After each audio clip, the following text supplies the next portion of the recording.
আসসালামু আলাইকুম বন্ধুরা, কেমন আছেন আপনারা সবাই? আশা করি সবাই ভালো আছেন। আজকের ভিডিওটি হচ্ছে আইপিএস ব্যাটারি নিয়ে।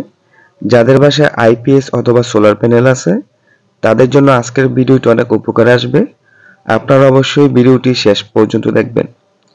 আমরা সবাই জানি আইপিএস এবং সোলারের মধ্যে ব্যাটারি কানেকশন করা থাকে এবং এই ব্যাটারির মধ্যে চার্জ জমা হয়। পরবর্তীতে এই চার্জটাকে আমরা ব্যবহার করে থাকি।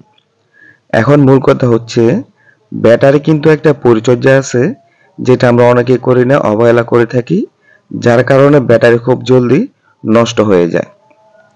এখন আপনি যে কাজটি করবেন, আপনার বাসায় যদি আইপিএস থাকে তাহলে অবশ্যই 3 মাস পর পর ব্যাটারি একবার করে চেক দিয়ে দেখবেন ব্যাটারির ভিতরে পানি আছে কিনা। এই কাজটি আপনি নিজেও করতে পারবেন, আর যদি না পারেন সেক্ষেত্রে একজন ইলেকট্রিশিয়ান নিয়ে আসবেন। এখন এই ব্যাটারিটা দেখেন, এই ব্যাটারির সমস্যা হচ্ছে ব্যাটারি ঠিক মতো চার্জ হচ্ছে না, আইপিএস ঠিক মতো ব্যাকআপ দিচ্ছে না। কারেন্ট যাওয়ার পর মাত্র 2 মিনিটের মধ্যে আইপিএস বন্ধ হয়ে যাচ্ছে। তারপরে আমি যখন ব্যাটারিটা চেক করে দেখলাম, দেখতে পেলাম যে ব্যাটারির ভিতরে একটুও পানি নেই, যার কারণে ব্যাটারির মধ্যে চার্জ জমা হচ্ছে না আর আইপিএসটা ঠিক মতো ব্যাকআপ দিচ্ছে না।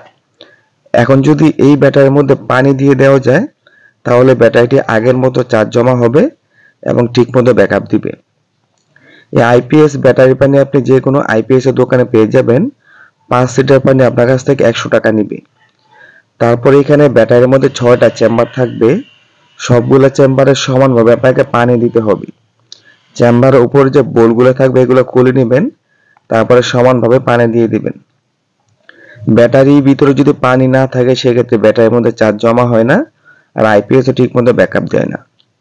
তো আমার এখানে কিন্তু সবগুলো চেম্বার পানি দেওয়া হইতেছে। তো এখানে 6টা চেম্বার থাকবে, 6টা চেম্বারে সুন্দরভাবে আপনি পানি দিয়ে দিবেন। আপনার বাসার আইপিএস যদি ব্যাকআপ কম দেয় সেক্ষেত্রে আপনি এই কাজটি করে দেখতে পারেন। আপনার ব্যাটারিটা চেক করে দেখবেন পানি আছে কিনা। তো পানি দেওয়ার একটা লেভেল আছে, এটা আপনি ব্যাটারি গায়ে দেখতে পাবেন। এখানে লেখা থাকবে ম্যাক্সিমাম ওয়াটার লেভেল। সেই লেভেল অনুযায়ী আপনি পানিটা দিয়ে দিবেন। তো আমার কিন্তু এখানে সবগুলো চেম্বারে পানি দেওয়া হয়ে যাচ্ছে। আমি এখানে সমানভাবে পানি দিয়ে দিতেছি। এই যে এখানে দেখেন লেখা আছে মিনিমাম ইলেকট্রোলাইট লেভেল। এই লেভেল অনুযায়ী আপনাকে পানিটা দিতে হবে। তো আমার এখানে সবগুলো চেম্বারে পানি দেওয়া হয়ে গেছে। তারপর এখন আমি সবগুলো বোল্ট আবার আগের মতো লাগাই দিব। তারপর ব্যাটারি কিন্তু আগের মতো চার্জ হবে।